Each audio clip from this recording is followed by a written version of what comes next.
Please subscribe to our YouTube channel and press the bell icon for the latest updates. ਸਾਰਿਆਂ ਨੂੰ ਪਿਆਰ ਭਰੀ ਸਤਿ ਸ਼੍ਰੀ ਅਕਾਲ। Welcome to the Mandeep Kaur Sidhu show.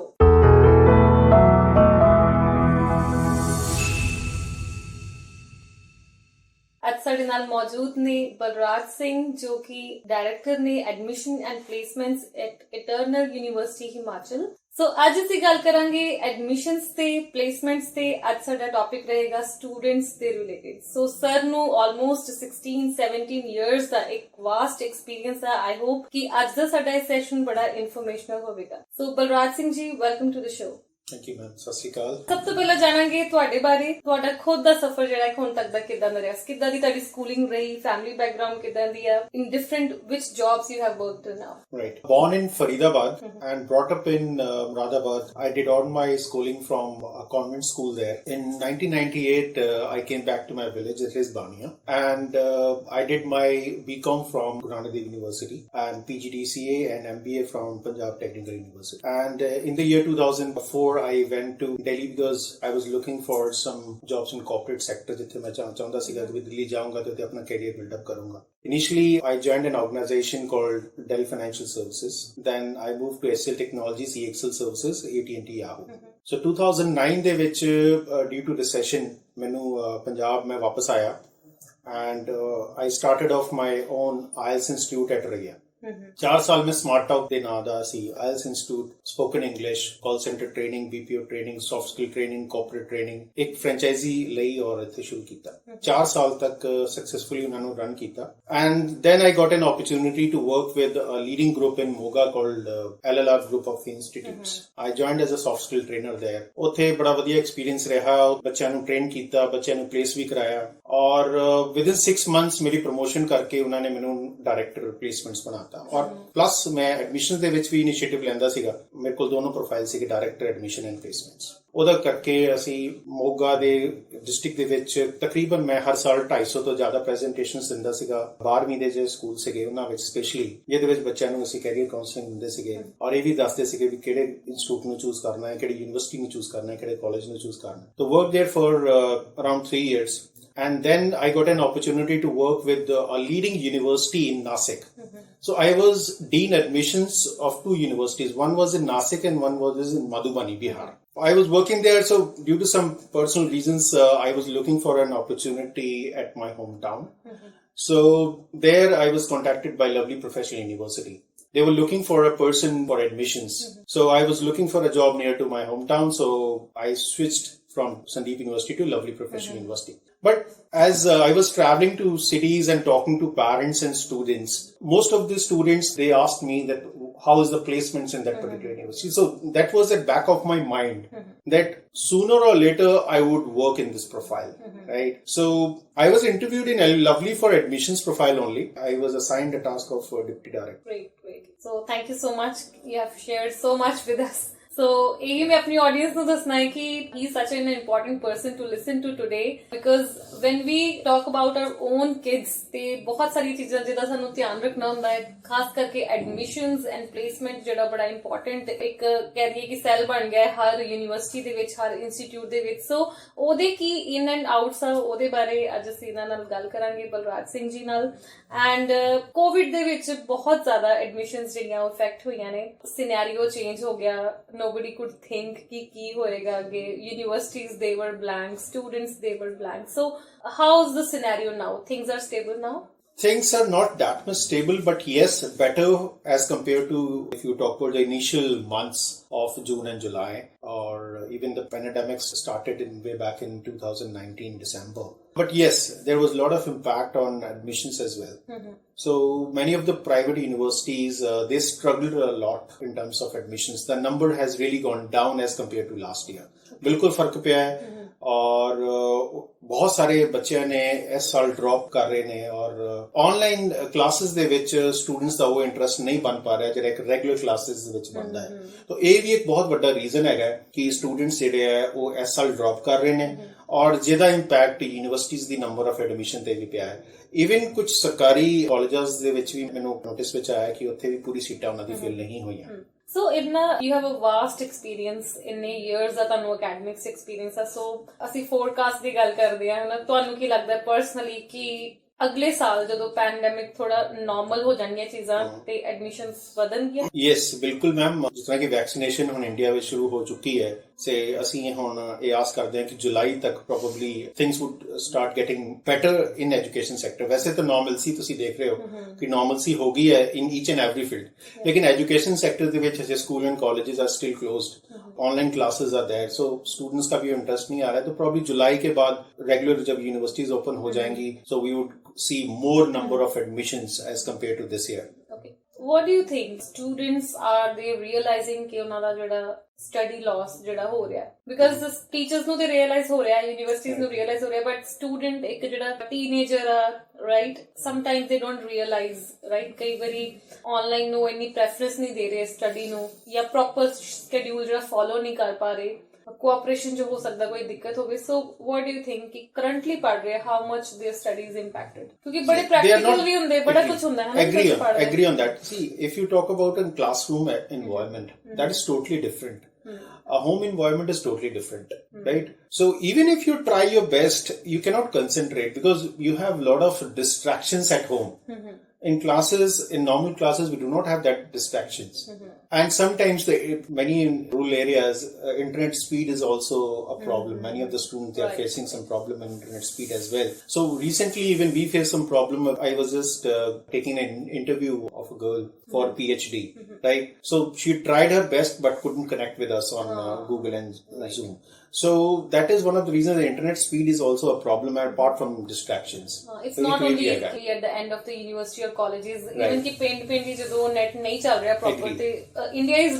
not ready for online education this is what we can say ki sad koi infrastructure nahi hai yes you can say that yeah right major question main lena chahni ha I hope it will be a good answer to everybody who is looking for admissions ਕਿ ਜਦੋਂ ਅਸੀਂ Covid scenario ਲੈ ਵੀ ਸਕਦੇ ਹਾਂ ਜਾਂ ਉਹਨੂੰ ignore ਕਰ ਸਕਦੇ ਹਾਂ ਜਦੋਂ ਅਸੀਂ ਐਡਮਿਸ਼ਨ ਲੈਣੀ ਕਿਤੇ ਮੈਂ ਸਟੂਡੈਂਟ ਆ I have just done my 12th or I have just done my graduation and I want to select a new institute for my next course ਕਿ ਜੋ ਵੀ ਮੈਂ ਅੱਗੋਂ ਕਰਨਾ ਹੈ so what criteria should a student choose while getting admission in a university or a college Right. Because as I said before that I have personally visited many of the school and colleges. So many of the students, they only ask for placements. But apart from placements, there are certain other things where students will need to look for as like infrastructure, latest lab facilities are there or not, as like and kind of faculty they have. Is that university NAC accredited or if it is a college that is that college NBA accredited or not so quality education is a very important part they don't look into or mostly ਪੁੱਛਦੇ ਆ ਕਿ ਹਾਂਜੀ ਅਸੀਂ ਜੇ ਬੱਚੇ ਨੂੰ engineering ਕਰਾਉਣੀ ਹੋਵੇ ਤੁਹਾਡਾ ਹਾਈਐਸਟ ਪੈਕੇਜ ਕਿੰਨਾ ਗਿਆ ਹੁਣ ਇੱਕ ਟ੍ਰੈਂਡ ਪ੍ਰਾਈਵੇਟ ਯੂਨੀਵਰਸਿਟੀਜ਼ ਨੇ ਬਣਾਤਾ ਹੈ ਕਿ ਆਊਟ ਆਫ 100 ਸਟੂਡੈਂਟਸ ਉਹਨਾਂ ਦੇ 3 ਬੱਚੇ ਪਲੇਸ ਹੋ ਜਾਂਦੇ ਹਾਇਰ ਪੈਕੇजेस ਤੇ ਉਹਨਾਂ ਨੂੰ ਹੀ ਉਹ ਫਿਰ ਉਹ ਮਾਰਕੀਟਿੰਗ ਦੇ ਵਿੱਚ ਆਪਣੀ ਬ੍ਰਾਂਡਿੰਗ ਦੇ ਵਿੱਚ ਯੂਜ਼ ਕਰਦੇ ਨੇ ਔਰ ਫਿਰ ਪੈਰੈਂਟਸ ਵੀ ਜਿਹੜੇ ਸੋਚਦੇ ਨੇ ਕਿ ਸਾਡਾ ਬੱਚਾ ਵੀ ਇਸ ਨੇ ਪੈਕੇਜ ਤੇ ਪਲੇਸ ਹੋਏਗਾ ਪਰ ਪੈਕੇਜ ਹੀ ਇਕੱਲਾ ਇੱਕ ਕ੍ਰਾਈਟੇਰੀਆ ਨਹੀਂ ਹੋਣਾ ਚਾਹੀਦਾ ਬੱਚਿਆਂ ਨੂੰ ਹੋਰ ਚੀਜ਼ਾਂ ਦੇ ਵੱਲ ਵੀ ਧਿਆਨ ਦੇਣਾ ਚਾਹੀਦਾ ਲੋਕੇਸ਼ਨ ਵੀ ਦੇਖਣੀ ਚਾਹੀਦੀ ਹੈ ਕਿ ਅਸੀਂ ਈਜ਼ੀਲੀ ਸਾਡੀ ਫੀਜ਼ੀਬਲ ਹੈਗਾ ਕਿ ਨਹੀਂ ਅਸੀਂ ਅਪ ਡਾਊਨ ਕਰ ਸਕੀਏ ਈਜ਼ੀਲੀ ਔਰ ਜੇ ਹੌਸਟਲ ਲੈਣਾ ਹੈ ਤੇ ਹੌਸਟਲ ਦੀ ਕਿਹੜੀ ਫੈਸਿਲਿਟੀਜ਼ ਨੇ ਪਲੱਸ ਉੱਥੋਂ ਦਾ ਕਲਚਰ ਕਿਸ ਤਰ੍ਹਾਂ ਦਾ ਹੈਗਾ ਹੈ ਪੜ੍ਹਾਈ ਦਾ ਮਾਹੌਲ ਕਿਸ ਤਰ੍ਹਾਂ ਦਾ ਹੈਗਾ ਐਨਵਾਇਰਨਮੈਂਟ ਕਿਸ ਤਰ੍ਹਾਂ ਦਾ ਹੈਗਾ ਹੈ ਔਰ ਅਗਰ ਇੱਕ ਗਰਲ ਕੈਂਡੀਡੇਟ ਹੈਗਾ ਉਹਨਾਂ ਨੇ ਬੱਚੀ ਵਾਸਤੇ ਇਹ ਵੀ ਦੇਖਣਾ ਕਿ ਸੇਫ ਇਨਵਾਇਰਨਮੈਂਟ ਹੈਗਾ ਕਿ ਨਹੀਂ ਡਰਗ ਫ੍ਰੀ ਕੈਂਪਸ ਹੈਗਾ ਕਿ ਨਹੀਂ ਰੈਗਿੰਗ ਫ੍ਰੀ ਕੈਂਪਸ ਹੈਗਾ ਕਿ ਨਹੀਂ ਦੇयर ਆਰ ਸਰਟਨ ਫੈਕਟਰਸ ਉਹਨਾਂ ਨੂੰ ਧਿਆਨ 'ਚ ਰੱਖ ਕੇ ਹੀ ਐਡਮਿਸ਼ਨ ਲੈਣੀ ਚਾਹੀਦੀ ਹੈ ਔਰ ਸਭ ਤੋਂ ਵਧੀਆ ਤਰੀਕਾ ਹੁੰਦਾ ਐਡਮਿਸ਼ਨ ਲੈਣ ਦਾ ਕਿ ਵਰਡ ਆਫ ਮਾਊਥ ਕਿਸੇ ਪੁਰਾਣੇ ਬੱਚੇ ਤੋਂ ਤੁਸੀਂ ਗੱਲ ਕਰੋ ਜਿਹੜਾ ਉੱਥੇ ਐਲੂਮਨਾਈ ਹੈਗਾ ਉਹਨਾਂ ਤੋਂ ਤੁਸੀਂ ਫੀਡਬੈਕ ਲੈ सकते हो now there are certain platforms like Facebook, LinkedIn जहां पर आपको easily उस particular university and colleges के alumni से connect करके you can just get the real time experiences from them और उसके बाद ਤੁਹਾਨੂੰ ਇੱਕ decision ਲੈਣਾ ਚਾਹੀਦਾ ਹੈ to take admission in any of the university or colleges.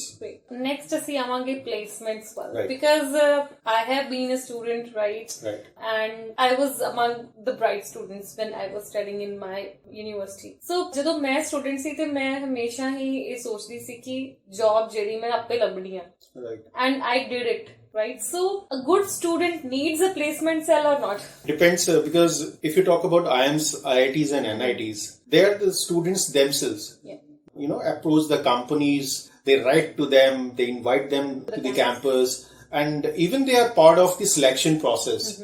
Right? But if you talk about the private universities, they have a separate department, placement department, where they have a good number of people working in that particular department. They reach out themselves, as like I was doing with LPU. So yeah, you can say that students should first look into their subjective and academic knowledge, and then they should prepare themselves as per the industry standards. I'll give you an example. Whenever we used to receive the job description from the companies, so it was really hard for the students to be, do justice to that particular job description. Right. So I think students should themselves be well prepared before they go into the final placements. They need to prepare themselves from the very first year joining the colleges. Many of the students, they rush for the placements in the final year. And I think it's too late by then. So from the very first year, they need to upskill them, and they need to learn a lot of things which is as at par to industry. And then they need to prepare themselves as per the industry requirements. Right. Most of the colleges, they have weak placement cells. Normally, dekhe na, jitna chote colleges are different, engineering colleges are, badiya universities are, known colleges are, they must be having a strong placement cells with special placement officers hi hege ne, right? So kaiyan jagah te bas naam de hi honge te normally koi faculty hai ohi led kar rahi hai because placement, it also required lot of knowledge, lot of connections, right?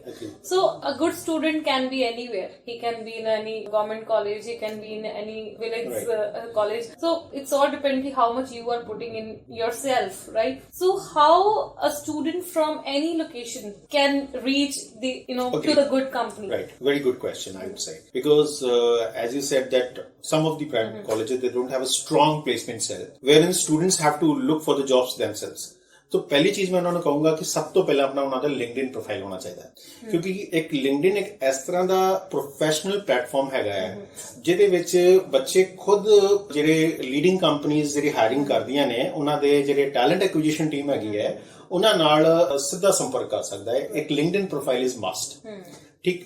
ਦੂਸਰਾ ਬੱਚੇ ਨੂੰ ਸਭ ਤੋਂ ਪਹਿਲਾਂ ਇਹ ਵੀ ਦੇਖਣਾ ਚਾਹੀਦਾ ਵੀ ਜਿਹੜੀ ਕੰਪਨੀ ਉਹਨੂੰ ਇੱਕ ਲਿਸਟ ਬਣਾਉਣੀ ਚਾਹੀਦੀ ਵੀ ਕਿਹੜੀ ਕੰਪਨੀਆਂ ਦੇ ਵਿੱਚ ਮੈਂ ਜੌਬ ਕਰਨਾ ਚਾਹੁੰਦਾ ਹੈ, ਵੀ ਉਹਨਾਂ ਨੂੰ ਕਨੈਕਟ ਕਰੇ, ਬਿਕੋਜ਼ ਔਨ ਲਿੰਕਡਇਨ ਬਹੁਤ ਸਾਰੀ ਕੰਪਨੀਆਂ ਦੇ ਐਚਆਰ ਅਵੇਲੇਬਲ ਹੈਗੇ ਨੇ, ਟੈਲੈਂਟ ਐਗਰੀਗੇਸ਼ਨ.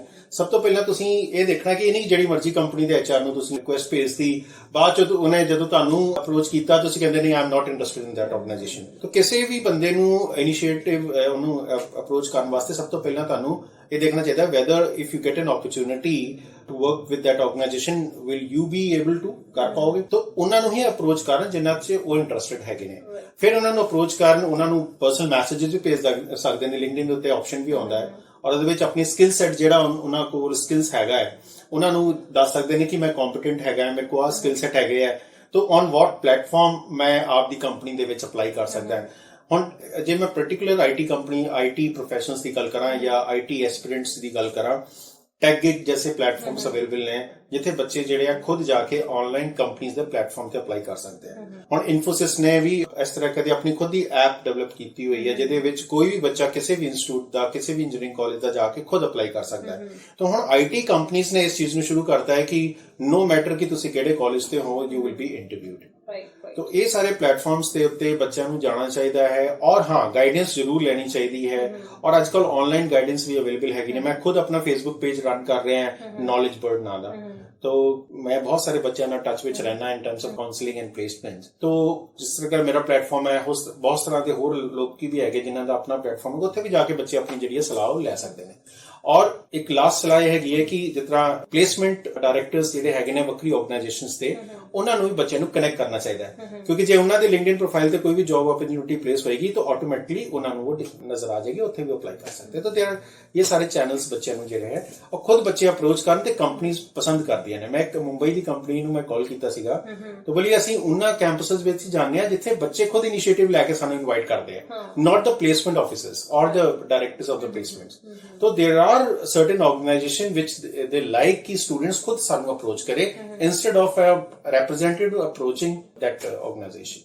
Great. ਜਿਸ ਤਰ੍ਹਾਂ ਮੈਂ ਪਹਿਲਾਂ ਵੀ ਦੱਸਿਆ ਕਿ ਬਲਰਾਜ ਸਿੰਘ ਜੀ ਨੂੰ ਬਹੁਤ ਵਾਸਟ ਐਕਸਪੀਰੀਅੰਸ ਆ। ਆਈ ਹੋਪ ਕਿ ਬਹੁਤ ਸਾਰੇ ਸਟੂਡੈਂਟਸ ਨੇ ਸੁਣ ਵੀ ਰਹੇ ਹੋਣਗੇ ਤੇ ਉਹਨਾਂ ਨੂੰ ਇਹ ਤੋਂ ਤੁਸੀਂ ਸਿੱਖਿਆ ਵੀ ਹੋਏਗਾ ਕਿ ਡਜ਼ਨਟ ਮੈਟਰ ਕਿ ਤੁਹਾਡੇ ਕਾਲਜ ਦੇ ਵਿੱਚ, ਤੁਹਾਡੀ ਯੂਨੀਵਰਸਿਟੀ ਦੇ ਵਿੱਚ ਪਲੇਸਮੈਂਟ ਆਫੀਸਰਸ ਹੈਗੇ ਆ ਜਾਂ ਪਲੇਸਮੈਂਟ ਸੈੱਲ ਹੈਗੇ ਆ ਕਿ ਨਹੀਂ। ਇਟਸ ਮੋਰ ਇੰਪੋਰਟੈਂਟ ਕਿ ਤੁਸੀਂ ਖੁਦ ਕੀ ਇਨੀਸ਼ੀਏਟਿਵ ਲੈ ਰਹੇ ਹੋ। ਬੜਾ ਅੱਛਾ ਸੁਜੈਸ਼ਨ ਦਿੱਤਾ ਉਹਨਾਂ ਨੇ ਕਿ ਆਪਣੀ ਲਿੰਕਡਇਨ ਤੇ ਇੱਕ ਗੁੱਡ ਪ੍ਰੋਫਾਈਲ ਜਿਹੜੀ ਆਪਣੀ ਬਣਾ ਕੇ ਰੱਖੋ। ਉਹਦੇ ਤੇ ਐਕਟੀਵਿਟੀਜ਼ ਵੀ ਤੁਸੀਂ ਆਪਣੀਆਂ ਪਾ ਸਕਦੇ ਹੋ, ਜਿਹੜੀ ਵੀ ਫੀਲਡ 'ਚ ਤੁਹਾਡਾ ਇੰਟਰਸਟ ਆ।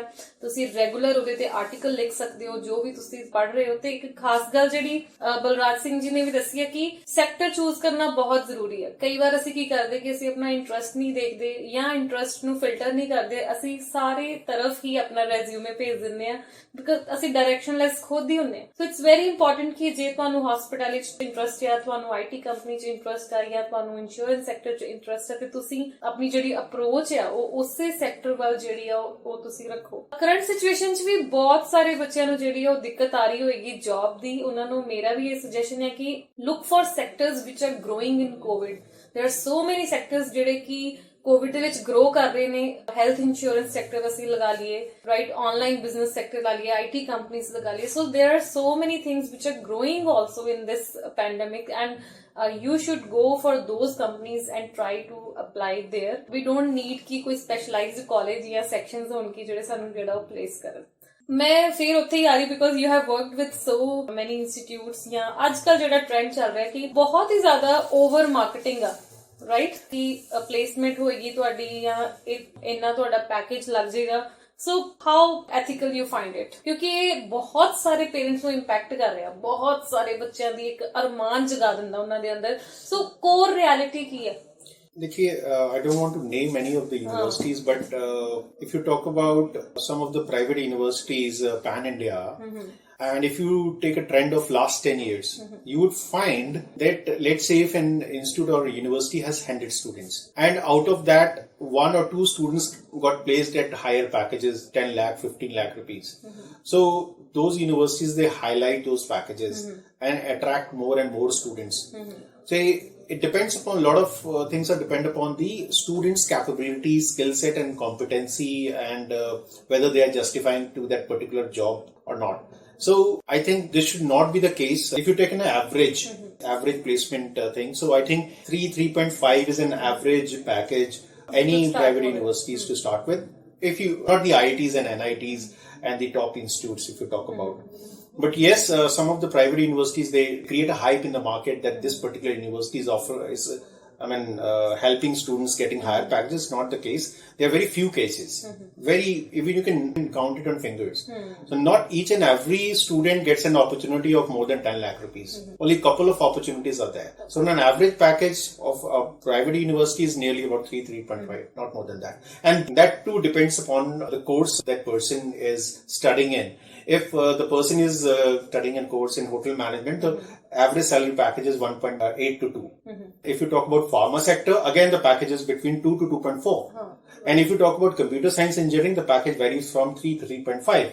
And if you talk about the management part, the package varies from 3 to 5.5 depending on the universities and the grading of the universities. People like us ki jo hiring kar rahe hain ya the companies regularly hire people, they know these things, but most of the students and their parents, the kind of marketing the universities or colleges or schools even have started doing somewhere, I feel ki ethical nahi hai na, they are misleading people because it create a lot of hope. So even I want to tell my audience, मैं अपनी audience ਨੂੰ ਦੱਸਣਾ ਚਾਹਨੀ ਕਿ ਤੁਸੀਂ ਕਿਤੇ ਵੀ ਕਮਲ ਦਾ ਫੁੱਲ ਜਿਹੜਾ ਉਹ ਕਿਤੇ ਵੀ ਖਿਲ ਸਕਦਾ ਹੈ। and ਜਿਵੇਂ ਕਿ ਸਰ ਨੇ ਵੀ ਦੱਸਿਆ ਹੈ, the top companies of the world, they don't see ਕਿ ਤੁਸੀਂ ਕਿੱਥੋਂ ਪੜ੍ਹੇ ਹੋ, and they even don't check your marks. ਮੈਂ ਵੀ ਦੱਸਣਾ ਚਾਹਨੀ ਕਿ ਤੁਸੀਂ companies like Google ਦੀ ਅਸੀਂ ਗੱਲ ਕਰੀਏ, Apple ਦੀ ਗੱਲ ਕਰੀਏ, they don't look for marks, they have their own testing criteria ਤੇ ਉਹਦੇ ਵਿੱਚੋਂ ਹੀ ਤੁਹਾਡੀ selection ਕਰਕੇ you can get any amount of package sitting in your own village being a remote employee. So everything is possible today. Just ਸਾਨੂੰ ਆਪਣੇ skills ਜਿਹੜੇ ਆ ਉਹ ਬਹੁਤ ਜ਼ਿਆਦਾ sharp ਕਰਨ ਦੀ ਜ਼ਰੂਰਤ ਆ, ਆਪਣੀ ਜਗ੍ਹਾ ਤੇ ਹੀ ਬੈਠ ਕੇ ਬਹੁਤ ਜ਼ਿਆਦਾ ਪੜ੍ਹਨ ਦੀ ਜ਼ਰੂਰਤ ਆ। ਸਾਨੂੰ ਨਹੀਂ ਜ਼ਰੂਰਤ ਹੈਗੀ ਕਿ ਅਸੀਂ 30-40 ਲੱਖ 50 ਲੱਖ ਲਗਾ ਕੇ ਅਸੀਂ ਕੈਨੇਡਾ ਚਲ ਜਾਈਏ, ਅਸੀਂ US ਚਲ ਜਾਈਏ। ਜੇ ਅਸੀਂ ਇੱਥੇ ਹੀ ਇੰਨੇ ਪੈਸੇ ਆਪਣੀ ਪੜ੍ਹਾਈ ਤੇ ਲਗਾ ਕੇ, ਸੈਲਫ ਲਰਨਿੰਗ ਤੇ ਲਗਾ ਕੇ, ਆਪਣੀਆਂ ਜਿਹੜੀਆਂ ਬੁੱਕਸ ਦੀ ਸਾਨੂੰ ਜ਼ਰੂਰਤ ਆ ਉਹਨਾਂ ਨੂੰ ਮੰਗਵਾ ਕੇ ਪੜ੍ਹਨ ਤੇ ਜੇ ਅਸੀਂ ਜ਼ੋਰ ਦਈਏ ਤੇ ਆਈ ਥਿੰਕ ਅਸੀਂ ਕੁਝ ਵੀ ਆਪਣੀ ਜਗ੍ਹਾ ਤੇ ਬੈਠੇ ਜਿਹੜਾ ਉਹ ਅਚੀਵ ਕਰ ਸਕਦੇ ਹਾਂ। So I would like you to give some message to the audience. Right. ਸਭ ਤੋਂ ਪਹਿਲਾਂ ਬੱਚਿਆਂ ਨੂੰ ਇਹ ਦੇਖਣਾ ਚਾਹੀਦਾ ਹੈ ਕਿ if they are planning a higher studies abroad, so they should choose the course first, then the university, and then they should check the eligibility criteria, IELTS and all, and then they should apply for that, right? Not the consultant, education consultant choosing your career and course. Secondly, ਜਦੋਂ ਤੁਸੀਂ ਉੱਥੇ ਪਹੁੰਚ ਜਾਂਦੇ ਹੋ, to complete your studies.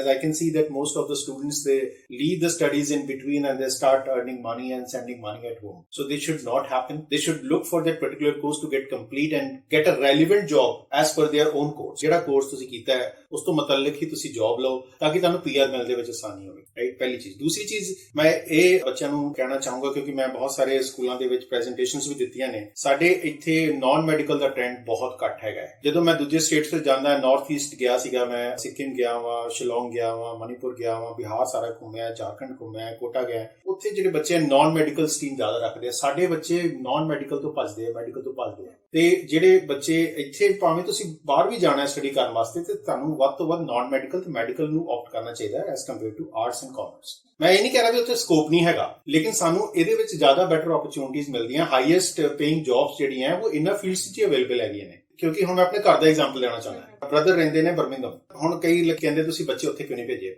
ਮੈਂ ਆਪਣੇ ਭਤੀਜੇ ਨੂੰ ਇੱਥੇ IIT ਦੀ JEE ਦੀ ਕੋਚਿੰਗ ਦਿੱਤੀ। ਲੜਕੇ ਨੇ NIT ਤੋਂ ਮਕੈਨੀਕਲ ਇੰਜੀਨੀਅਰਿੰਗ ਖਤਮ ਕੀਤੀ। Now he got a package of 7.5 lakhs in leading two wheeler organisation, right? ਲੜਕੀ ਜਿਹੜੀ ਹੈ ਉਹ ਟਾਟਾ ਕੰਸਲਟੈਂਸੀ ਸਰਵਿਸਿਜ਼ ਦੇ ਵਿੱਚ ਅੱਜ ਉਹਦਾ ਆਫਰ ਲੈਟਰ ਆ ਗਿਆ। ਤੋ ਉਹਦੇ ਕੋਲ 2 ਸੀਗੇ, ਮਾਈਂਡਟਰੀ ਐਂਡ TCS। ਤੋ ਹੁਣ ਮੈਂ ਕਿਹਾ ਤੁਹਾਡੀ ਗ੍ਰੈਜੂਏਸ਼ਨ ਹੋ ਗਈ ਹੈ, ਤੁਹਾਡੇ ਕੋਲ ਜੌਬ ਹੈਗੀਆਂ ਨੇ। After 4 to 5 years working in the organization, you do your PG, not immediately completing your UG. ਬਹੁਤ ਸਾਰੇ ਬੱਚੇ ਕੀ ਕਰਦੇ, UG ਕੰਪਲੀਟ ਹੁੰਦੇ ਸਾਰੀ PG ਕਰ ਲੈਂਦੇ। ਲੇਕਿਨ ਅਗਰ ਤੁਸੀਂ US ਦਾ ਟ੍ਰੈਂਡ ਦੇਖੋ ਜਾਂ ਹੋਰ ਬਾਹਰਲੇ ਡਿਵੈਲਪ ਕੰਟਰੀਜ਼ ਦਾ ਟ੍ਰੈਂਡ ਦੇਖੋ, ਉਹ UG ਕਰਨ ਵਾਸਤੇ ਬੱਚੇ 4-5 ਸਾਲ ਦਾ ਗੈਪ ਲੈਂਦੇ ਨੇ ਸੋ ਦੈਟ ਦੇ ਗੈਟ ਇਨ ਇੰਡਸਟਰੀ ਐਕਸਪੀਰੀਅੰਸ, ਰਾਈਟ? ਤਾਂ ਇੱਕ ਚੀਜ਼ ਇਹ ਹੈਗੀ ਹੈ ਕਿ ਬੱਚਿਆਂ ਨੂੰ ਨਾਨ ਮੈਡੀਕਲ ਲੈਣਾ ਚਾਹੀਦਾ ਹੈ, ਮੈਡੀਕਲ ਲੈਣਾ ਚਾਹੀਦਾ ਹੈ, ਔਰ ਨੀਟ JEE ਜੈਸੇ ਪਲੇਟਫਾਰਮ ਦੇ ਉੱਤੇ ਉਹਨਾਂ ਨੂੰ ਕੋਚਿੰਗ ਲੈ ਕੇ ਇਹਨਾਂ ਦੇ ਵਿੱਚ ਹੀ ਤੁਹਾਨੂੰ ਸੀਟ, ਜੇ ਇੱਥੇ ਸੀਟ ਮਿਲਦੀ ਹੈ ਵੈਲ ਐਂਡ ਗੁੱਡ, ਜੇ ਨਹੀਂ ਇੱਥੇ ਤੁਹਾਨੂੰ ਲੀਡਿੰਗ ਯੂਨੀਵਰਸਿਟੀ ਤੋਂ ਸੀਟ ਮਿਲਦੀ then you can always try to go abroad for higher studies. तो एक ਮੈਸੇਜ ਮੈਂ ਦੇਣਾ ਚਾਹੁੰਦਾ ਹਾਂ ਕਿ ਬੱਚੇ ਨੂੰ ਨਾਨ ਮੈਡੀਕਲ ਜ਼ਰੂਰ ਬੱਚਿਆਂ ਨੂੰ ਰੱਖਣਾ ਚਾਹੀਦਾ ਹੈ। ਔਰ ਇਹਦਾ ਜਿਹੜਾ ਸਕੋਪ ਹੈਗਾ ਉਹ ਇੰਡੀਆ 'ਚ ਵੀ ਬਹੁਤ ਹੈਗਾ ਤੇ ਅਬਰੋਡ ਵੀ ਹੈਗਾ ਇਨ ਹਾਈਐਸਟ ਪੇਇੰਗ ਜੌਬ, ਜਿਹਨੂੰ ਆਪਾਂ ਵਾਈਟ ਕਾਲਰ ਜੌਬ ਕਹਿੰਦੇ ਹਾਂ। ਮੈਂ ਵੀ ਤੁਹਾਡੇ ਨਾਲ ਸਹਿਮਤ ਹਾਂ ਕਿ ਵਾਈਟ ਕਾਲਰ ਜੌਬ ਵੱਲ ਬੱਚਿਆਂ ਨੂੰ ਜ਼ਿਆਦਾ ਜਾਣਾ ਚਾਹੀਦਾ। ਸਿਰਫ ਜੌਬ ਵੱਲ ਨਹੀਂ, ਮਤਲਬ ਕਿ ਇਹ ਨਹੀਂ ਕਿ ਅਸੀਂ ਹਮੇਸ਼ਾ ਹੀ ਲੋ ਕਾਈਂਡ ਆਫ ਜੌਬ ਕਰ ਰਹੇ ਹਾਂ ਤੇ ਆਪਣਾ ਮਨ ਨਹੀਂ ਬਣਾ ਲਿਆ ਕਿ ਨਹੀਂ ਸਭ ਤੋਂ ਪਹਿਲਾਂ ਬਾਹਰ ਜਾ ਕੇ ਸਾਨੂੰ ਲੋ ਪ੍ਰੋਫਾਈਲ ਜੌਬਸ ਹੀ ਮਿਲਣਗੀਆਂ। ਜਦੋਂ ਅਸੀਂ ਆਪਣਾ ਸਟੱਡੀ ਲੈਵਲ ਪੂਰਾ ਕੰਪਲੀਟ ਕਰ ਲਾਂਗੇ ਤੇ obviously we will get a good chance ਕਿ ਅਸੀਂ ਅੱਛੀ ਪ੍ਰੋਫਾਈਲ ਤੇ ਕੰਮ ਕਰ ਸਕੀਏ। So thank you so much for being on the show. Thank you Mandeep ji, ਇਸ ਪਲੇਟਫਾਰਮ ਤੇ ਮੈਨੂੰ ਬੁਲਾਉਣ ਲਈ ਆਪ ਜੀ ਦਾ ਬਹੁਤ ਬਹੁਤ ਧੰਨਵਾਦ। ਸਤਿ ਸ਼੍ਰੀ ਅਕਾਲ। ਆਈ ਹੋਪ ਸਾਡੀ ਆਡੀਅנס ਨੂੰ ਅੱਜ ਦਾ ਇਹ ਸ਼ੋ ਬਹੁਤ ਅੱਛਾ ਲੱਗਾ ਹੋਵੇਗਾ, ਸਪੈਸ਼ਲੀ ਜੇ ਮੈਂ ਸਟੂਡੈਂਟਸ ਦੀ ਗੱਲ ਕਰਾਂ। ਅੱਜ ਅਸੀਂ ਗੱਲ ਕੀਤੀ ਐਡਮਿਸ਼ਨਸ ਬਾਰੇ, ਪਲੇਸਮੈਂਟਸ ਬਾਰੇ ਤੇ ਕਿਸ ਤਰ੍ਹਾਂ ਦੀ ਸਾਡੇ ਬੱਚਿਆਂ ਦੀ ਜਿਹੜੀ ਉਹ ਸੋਚ ਹੋਣੀ ਚਾਹੀਦੀ ਹੈ। ਮੈਨੂੰ ਬੜੀ ਖੁਸ਼ੀ ਹੁੰਦੀ ਹੈ ਇਸ ਤਰ੍ਹਾਂ ਦੀਆਂ ਪਰਸਨੈਲਿਟੀਜ਼ ਨੂੰ ਆਪਣੇ ਸ਼ੋ ਤੇ ਬੁਲਾਉਣ ਦੀ ਕਿ ਜਿਹੜੇ ਸਮਝਦੇ ਆ ਕਿ ਪੰਜਾਬ ਦੇ ਵਿੱਚ ਵੀ ਬਹੁਤ ਕੁਝ ਜਿਹੜਾ ਉਹ ਪੋਸੀਬਲ ਹੈ। ਸਰ ਵੀ ਮੇਰੇ ਲਾਗੇ ਇੱਕ ਪਿੰਡ ਤੋਂ ਜਿਹੜੇ ਉਹ ਬਿਲੋਂਗ ਕਰਦੇ ਨੇ and C how much he has achieved, and anybody can achieve both in corporate and as an entrepreneur even being in Punjab. So ਆਪਣੇ ਆਪ ਤੇ ਵਿਸ਼ਵਾਸ ਰੱਖਣਾ ਜਿਹੜਾ ਉਹ ਬਹੁਤ ਜ਼ਰੂਰੀ ਆ ਕਿ ਅਸੀਂ ਅੱਛੀ ਪੜ੍ਹਾਈ ਕਰਕੇ ਵਧੀਆ ਟਰੈਕ ਆਪਣੀ ਲਾਈਫ 'ਚ ਚੂਜ਼ ਕਰਕੇ and we can do good both in job and in business. Thank you so much for watching Mandeep Kaur Sidhu Show.